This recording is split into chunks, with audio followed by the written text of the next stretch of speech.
Chapter 6. Fang Hits Town. Fudge liked his new bed a lot.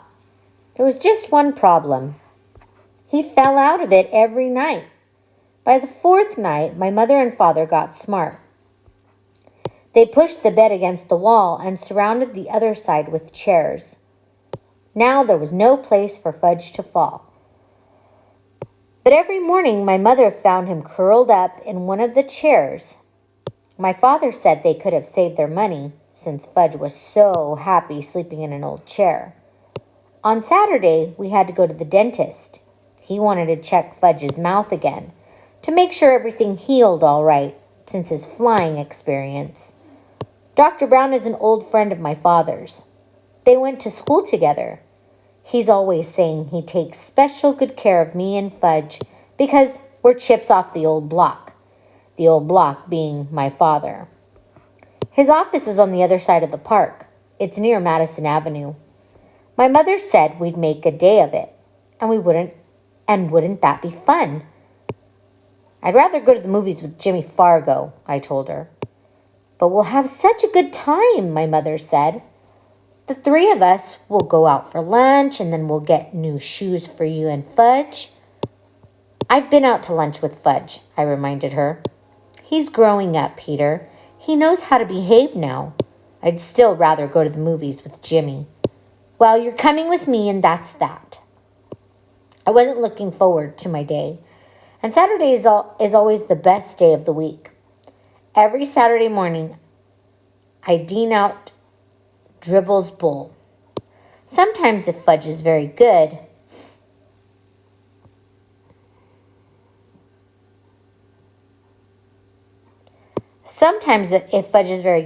I let him watch. I do it in the bathroom. First, I take Dribble out of his bowl and let him crawl around in the tub. I'm afraid to put him down on the floor. Somebody might step on him. But in the tub, I know he's safe. Next, I take the rocks out of his bowl and wash them. The last thing I do is wash the bowl itself. I really scrub it. I even rinse it 2 or 3 times to make sure all the soap is out. When I'm done with that, I put the rocks back in and fill it with just the right amount of water. After I put Dribble back in his bowl, I feed him. Usually he goes right to sleep on his favorite rock. I guess running around in the bathtub really makes my turtle tired. Today I finished with Dribble just in time. My mother was rushing, mumbling about getting us to Dr. Brown's office in time for our appointment. When we were outside, we took the crosstown bus, then walked a few blocks to his office. As soon as the nurse saw Fudge, she said, "How's my favorite patient?" She gave him a hug and a little book to read. To me, she said, "Good morning, Peter." It burns me up the way people treat Fudge. He's not so special. He's just little, that's all. But someday he's going to be 9 years old, too. I can't wait until he is. Then he'll know there's nothing so great about him after all. Soon the nurse said, "Fudge, Dr. Brown is ready for you. Come with me now." Fudge took the nurse's hand. Dr. Brown has this rule about mothers in the examining room with kids. They're not allowed. Mothers are a big problem, Dr. Brown told me once. I agreed. I looked through a National Geographic magazine while I waited. After a few minutes, the nurse came out and whispered something to my mother. I looked up, wondering what the big secret was. Then my mother said, "Peter, Dr. Brown would like you to help him with Fudge." "Help him?" I said. "I'm no dentist."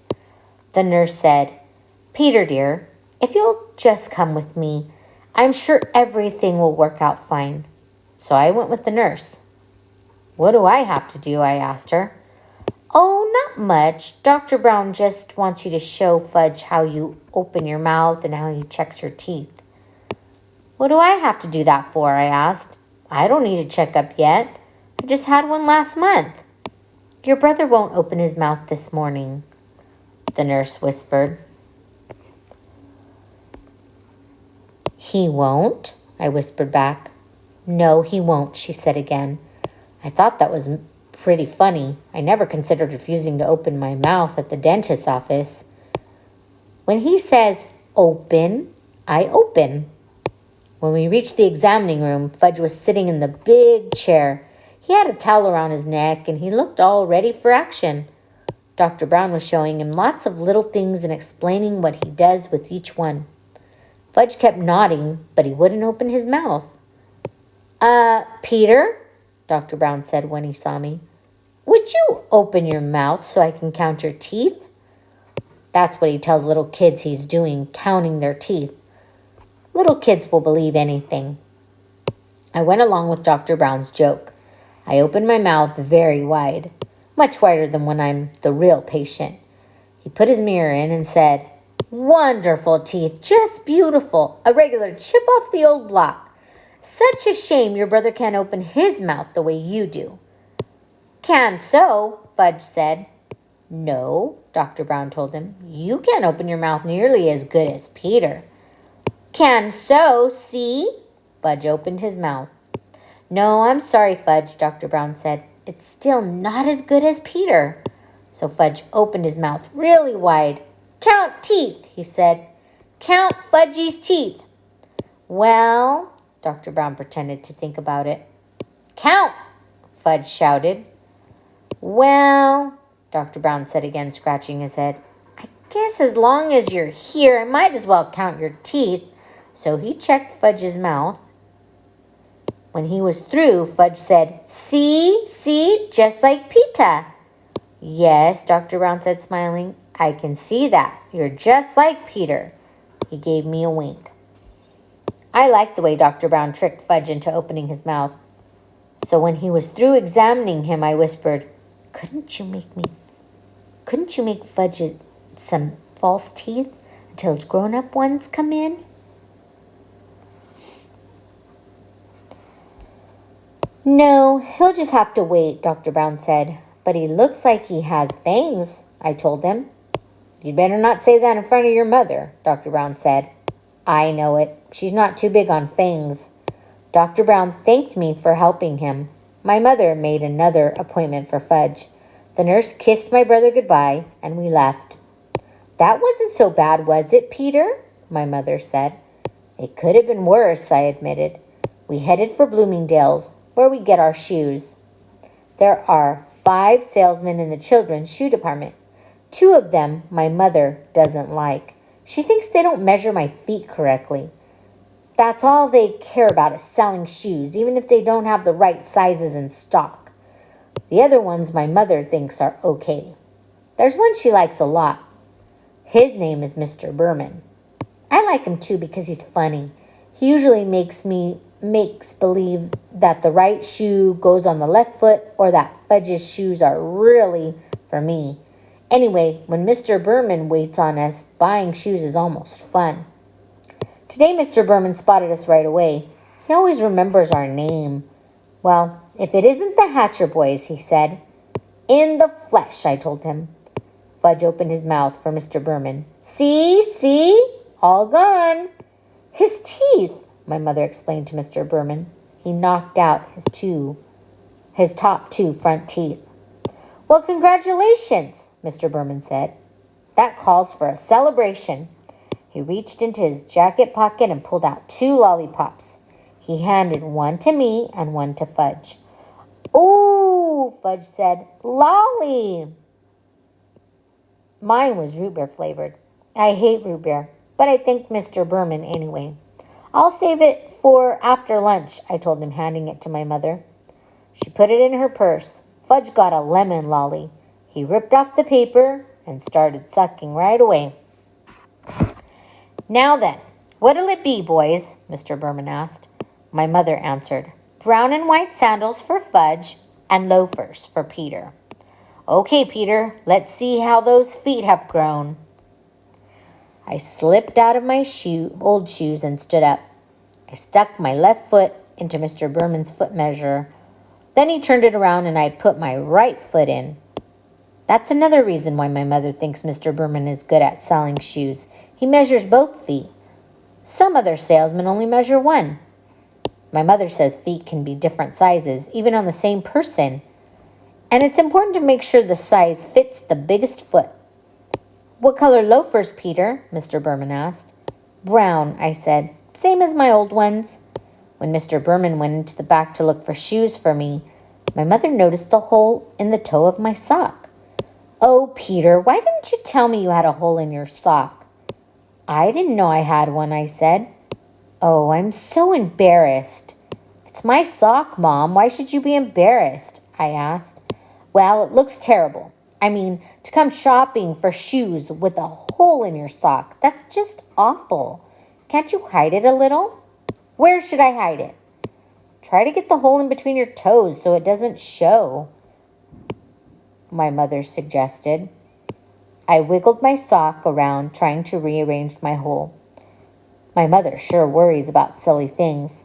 Mr. Berman came out with 2 pairs of loafers. He likes to try different sizes to make sure I'm getting the right one. One pair was much too big. The other pair fit fine. Wear or wrap? Mr. Berman asked my mother. Wrap, please, she said. We'll wear the old ones home. I've never been allowed to wear new shoes home from the store. Don't ask me why, but my mother always has the new pair wrapped up, and I can't wear them until the next day. When I was finished, Mr. Berman untied Fudge's shoes and measured his feet. Brown and white sandal shoes, my mother reminded him. Mr. Berman went into the back and returned with 2 shoe boxes. But when he opened the first box and Fudge saw the sandal shoes, he said, No. No what? My mother asked him. No shoes, Fudge said. He started kicking his feet. Don't be silly, Fudgy. You need new shoes, my mother told him. No, no, no, he hollered. Everybody in the shoe department looked over at us. Here's the perfect size, Mr. Berman told Fudge, holding up one shoe. Wait till you see how nice these shoes will feel. Fudge kicked some more. It was impossible for Mr. Berman to get the shoes on his feet. He screamed, No shoes! No, no, no! My mother grabbed hold of him, but he was wiggling all around. He managed to give Mr. Berman a kick in the face. Lucky for him, Fudge only had on socks. Now look, Fudge, my mother said, you must get new shoes. Your old ones are too small, so what kind do you want? I don't know why my mother bothered to talk to him like he was a regular person, because when Fudge gets himself into a temper tantrum, he doesn't listen to anything. By that time, he had thrown himself onto the floor, where he beat his fists against the rug. What kind do you want, Fudge? Because we're not leaving here until you have new shoes, my mother said, like she meant it. I figured we'd be there for the rest of the day, or maybe the week. How could my mother have been embarrassed over a little hole in my sock and then act like nothing much was happening when her other son was on the floor, yelling and screaming and carrying on? I'm going to count to 3, my mother told Fudge, and then I want you to tell me which shoes you want. Ready? 1, 2, 3. Fudge sat up. Like Pita's, he said. I smiled. I guess the kid really looks up to me. He even wants to wear the same kind of shoes. But everybody knows you can't buy loafers for such a little guy. They don't come in your size, Mr. Berman told Fudge. Yes, yes, yes, like Pita's, Fudge hollered. Mr. Berman held up his hands and looked at my mother as if to say, I give up. But my mother said, I have an idea. She motioned for me and Mr. Berman to come closer. I had the feeling I wasn't going to like her idea, but I listened anyway. I think we'll have to play a little joke on Fudge, she said. What do you mean? I asked. Well, suppose Mr. Berman brings out a pair of sandal shoes in your size and... Oh, no, I said. You're not going to get me to wear sandal shoes. Never. Let me finish, my mother said. Mr. Berman can bring them out, and you can try them on, and then Fudge will think that's what you're getting. But when we leave, we'll take the loafers.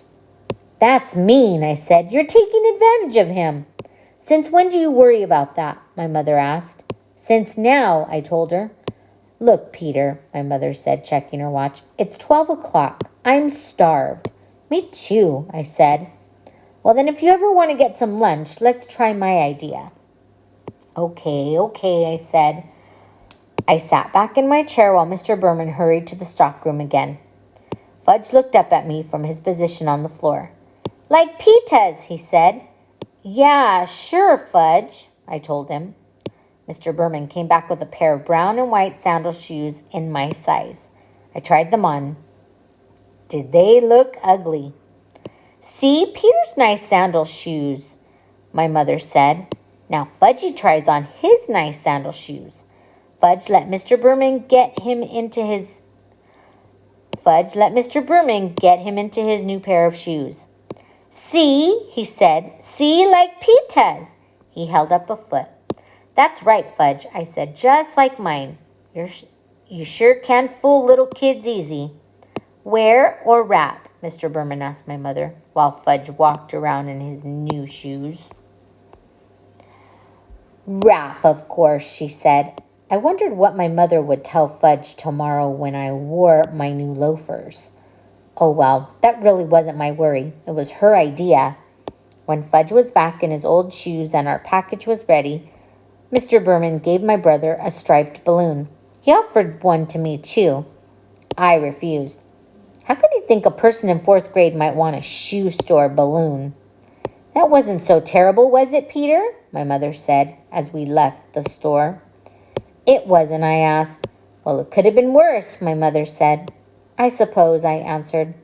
We went to Hamburger Heaven for lunch. We sat in a booth. Fudge tossed his balloon around while my mother ordered for him. And then for herself. I ordered my own lunch, a hamburger with everything on it, and a chocolate milkshake. Fudge was getting a kiddie special, meaning a hamburger without the roll, some mashed potatoes, and a side order of green peas. When our lunch was served, my mother cut Fudge's hamburger into tiny pieces, which he shoved into his mouth with his fingers. Then she handed him a spoon and told him to eat his mashed potatoes. But instead of eating them, he smeared them on the wall. "See," he said. "I thought you told me he wouldn't behave like that anymore," I said to my mother. "Fudgy, that's naughty. You stop it right now," my mother said. But Fudge sang, "Eat it or wear it," and he dumped the whole dish of peas over his head. I laughed. I couldn't help it. He looked so silly with the peas falling from his hair, and when I eat and laugh at the same time, I choke.